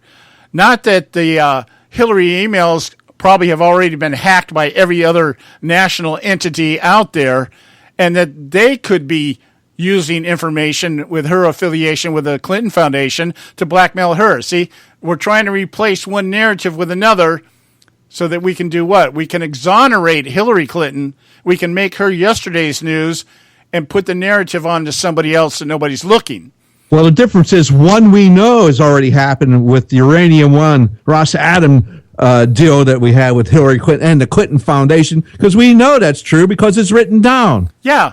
So there's documentation for that. But the American public doesn't need the facts; they need the allegations. See that people in the public should really be offended, and that their intelligence is being insulted to such a degree that they think you'll believe the allegations over those things that have been documented. And the reason why you don't understand what's been documented is because they're not reporting it. So what they do is they report the allegations as fact. Now, so that's the narrative, and that's what Kellyanne Conway and some of the other people working for Trump have been out there trying to counter. You guys gave license to this report, and you gave it an air of authenticity just by mentioning that it existed. And by the way, you weren't supposed to mention it because whether or not it made it through the hands of the CIA, the FBI, that was supposed to be classified, so somebody leaked it. So then the narrative begins to progress is that, because Donald Trump has disparaged the intelligence community, that they are the ones that leaked it for the purpose of taking Trump down. Remember Chuck Schumer last week talking about the CIA being able to get you any way that they want to. Yeah. Okay, so this is what's going on here. Donald Trump disparaging. That's not a reflection on the CIA, is it there, Chucky? No. So the fact that Trump has attacked the intelligence agencies, the authenticity of their findings, because there is no evidence. It's all allegations and assessments based on allegations and speculation and all the other things. So because Donald Trump has questioned that, now we've got to destroy Donald Trump because he's attacking the intelligence agencies, which are serving the media and the left, serving the left through the media. Okay, so all this is about the fact that Trump is calling out everybody that comes after him, regardless of whether what they're saying is true or not. I think there's been some things reported on Donald Trump that are true, but not to the degree they're talking about here. But the point being is they want you to believe the allegation is the real story and the things that we have documented, Barack Obama's interference in Israeli elections, his interference in the Britain elections, those kind of things, we want to push those off to the side. We don't want to talk about Hillary's involvement with Uranium One, her pay for play with foreign entities, taking money from countries like Saudi Arabia and some dictatorships, having relationships with people that are violating human rights and stuff like that. Those things have been documented, but we don't want to talk about that. We want to go over here with the fake story so that you'll think that Donald Trump is just the worst human being walking the face of the earth. Well, like I said in my comment to you, this is what happens when you politicize every department in the government. Every damn department in the Barack Obama administration has been politicized. So why would you believe anything that's coming out of them? Yeah, that's what Trump is criticizing the intelligence services for, because they're political hacks anymore.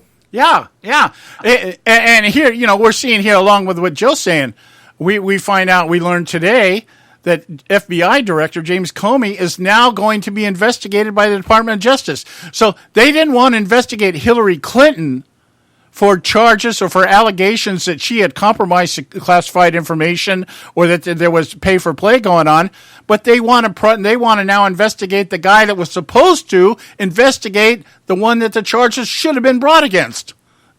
Okay? Yeah.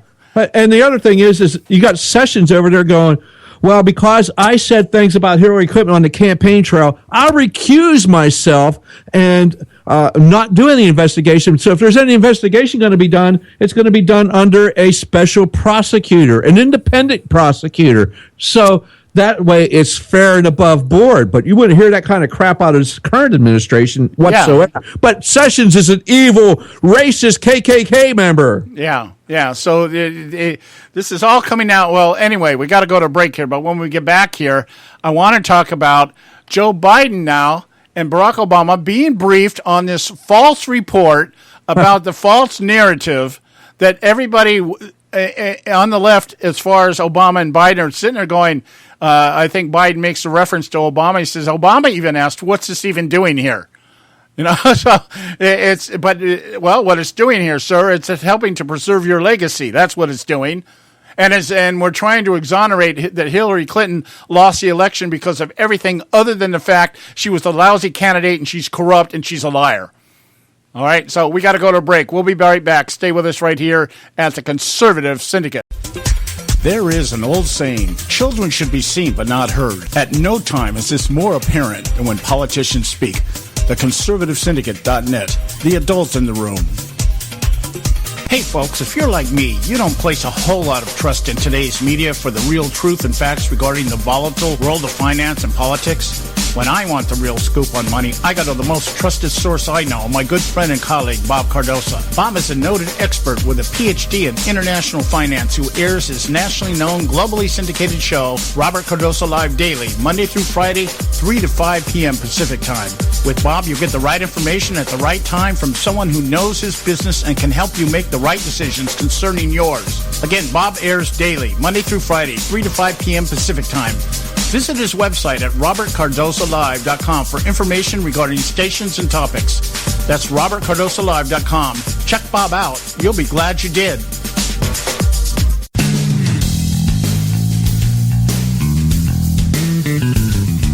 History affirms a vibrant civil society thrives on freedom of conscience, religion, and choice. Any society absent these qualities stifles individual responsibility and accountability, thus enslaving its people by denying them their potential for goodness, creativity, and altruism. To that extent, oppression, coercion, and totalitarianism are multiplied exponentially. To counter such outcomes, the American Freedom Alliance was formed. The AFA is a nonpartisan, non-aligned movement which promotes, defends, and upholds Western values and ideals. The Alliance strives to build an international coalition of citizens of the West who together promote and protect moral values, democracy, and freedom. To find out more and become part of this valuable asset in the preservation of freedom and all its rewards, contact us at AmericanFreedomAlliance.org. That's AmericanFreedomAlliance.org. Let freedom ring. Now back to the Conservative Syndicate, real conservative talk from real conservatives.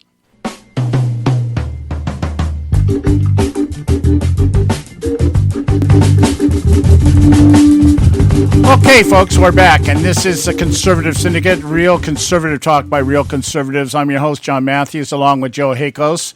And if you'll just give me just a minute here, I just noticed that a couple of our encoders has shut down on a couple of our websites. I don't know why that's happening, but okay, let's get it back up there, and there we go. Okay, we're back up. Okay, now. It's the Russians, John. It's yeah, the Russians be doing it. The Russians do everything. The Russians are coming. The Russians are coming. Look out. Ah!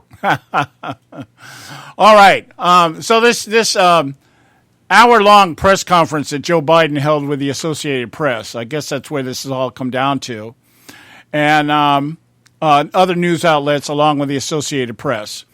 Okay, now, talking about this quote-unquote dossier that apparently came from Western, what they call it here, the Western Intelligence Operative. Somebody over in Great Britain, I heard one agency called him a MI6 agent. I guess that's one step below MI7, which was James Bond stuff. Anyway, so as we're looking through this, Biden is saying, he says, well, it says in the interview, Biden said neither he nor Obama asked U.S. intelligence agencies to try to corroborate. Yeah, right. Okay. Probably, maybe they did, maybe they didn't. I don't know. But he says, I think it's something that obviously the agency thinks they have to track down. It surprised me in that it made it to the point where the agency, the FBI, thought they had to pursue it. And so he's saying basically, how did this even get to this point where the FBI would even want to look at something like this? Well, probably because somebody told them to. He says and here's the comment about Nazi Germany. Joe had shot me this here. I caught this too. He says that Donald Trump invoking Nazi propaganda or living in Nazi Germany is something that you just don't want to do under any circumstances. He said the one thing you never want to invoke is Nazi Germany, no matter what the circumstances. It's an overwhelming diversion from the point you're trying to make, unless, of course, you're talking about Nazi Germany. Okay, if you are trying to invoke Nazi Germany tactics here, which is propaganda, that's what got Hitler to where he was the leader of Germany and a very effective leader up to a certain point. Is the fact that he took over the media. There was nothing that didn't go through the media that didn't go through the hands of either him or Goebbels, Joseph Goebbels, right? And we already know from the leaks that the media is in bed with Obama's administration and the Democrat Party. Yeah. We know that. CNN, for sure. Donna Brazile would work for CNN, head of the DNC, the Democrat National Committee, was in bed with them. We had John Podesta inviting all these media types to a little get-together at his residence. Yeah, and we have the New York Times saying, you know what, you can edit the quotes. You tell us what to write. You've got Katie Couric trying to get a special interview and trying to return favors. I mean, I was watching, I caught like 5 minutes of Hannity last night, just surfing channels. I had 5 minutes to kill, so I flipped over there. And he had a talking point list, this long list of all the things that were found out about the collusion between the DNC and the media. I mean, and the list, it took 4 different graphic pages to cover all these things. And so we know that the media has been colluding with the DNC, and yet they're upset that somebody like Donald Trump would call them out on it. You know, and as Joe was playing that clip last night, I was amazed at how noisy it was. I don't remember ever hearing a press corps in a room with a sitting president that noisy, whether it's Barack Obama or anybody else. No, shouting questions and you know, exclaiming, "Oh, you called our news agency a fraud. You called us fake news. Oh, we deserve something for that. Give us some time. Give us some why? So you can get more fake news? Is that the idea?" Yeah, give us some respect. Give us some respect. Well, you know, you're not giving any respect. In fact, you're not doing your job. And you're not doing your job at all. In fact, you are being propaganda ministers for the Democrat Party. So what do you expect? That's exactly what you're being told. And so it's time to put a stop to this. And Trump put them in their place. And let's hope he continues to put them in their place until these editors get the message. You cannot continue to do this. Yeah. Now, let me read you a couple of paragraphs here out of this article here. The briefing or the press conference between Associated Press and Joe Biden. It just took place. It says here, Biden said it in a briefing he and Obama received from the Director of National Intelligence, that would be James Clapper. There were no conclusions drawn from the uncorroborated dossier, which was produced in August of last year and then released publicly this week by the media. Biden said it was totally ancillary to the purpose of the meeting, meaning it wasn't conducive to the meeting. It wasn't what the meeting was about. Yeah, but they briefed it anyway. Okay. He says, as a matter of fact, the president was like, what does this have to do with anything anyway? This is Biden saying this, right? Yeah. He said the intelligence leaders responded by saying, well, we feel obliged to tell you, Mr. President, because you may hear about it. We're going to tell him, referring to Trump. Now, I don't know about you, but that's pretty damning evidence that the intelligence agency knew that it was going to reach the public realm. Yep. Listen to the words here. Yeah. Well, we feel obliged to tell you because you may hear about it. Well, how is he going to hear about it unless it's out there in the public arena? Well, you may hear about it, and we're going to tell Trump about it. So we're telling you first. Yeah, we're telling you and that we're going to tell Trump, but you may hear about it, meaning you're going to hear about it, and we don't want to catch you off guard. Nobody cared about catching Donald Trump off guard. Okay, and the report was supposed to be about him. All right, now, he said that Biden said the intelligence leaders told him and Obama that they couldn't say whether or not the allegations were true or untrue. He said there was hardly any discussion about the allegations in the briefing. Neither the president nor I asked for any details, but, he added, I've read everything. All right, now, apparently the FBI is trying to collaborate, and looks like they don't know how long, if they have been trying to collaborate, how long they've been trying to collaborate, or where they're at in their collaboration. So all these things is simply, now, again, what the media is just trying to tell us is simply this. We just reported that it was there. Okay, and that clears us of any wrongdoing. Now, the fact that the report has made it to the public realm, that really isn't our responsibility. But since it's out there, let's talk about it now. That's what we're talking about here. So anyway, we're coming up to the end of the show here. We're going to touch on this again tomorrow because the way this is coming about here, by the time we get on the air tomorrow, there's going to be a bunch more stuff here in terms of how the back and forth on the narrative. So we're going to probably spend most of tomorrow, I think, talking about this. But this stuff has to be countered. We can no longer just let it sit idly by and just say, "Oh yeah, well it's fake news, it's lies." Okay, no, we got to come back just as strong, saying, "You know what? You guys are a bunch of lying, deceitful idiots, morons, liars, cheaters. Evil. Let's call it what it is: evil." We'll talk to you tomorrow, guys. Visit our website, theconservativesyndicate.net, and God bless you. We'll talk to you tomorrow.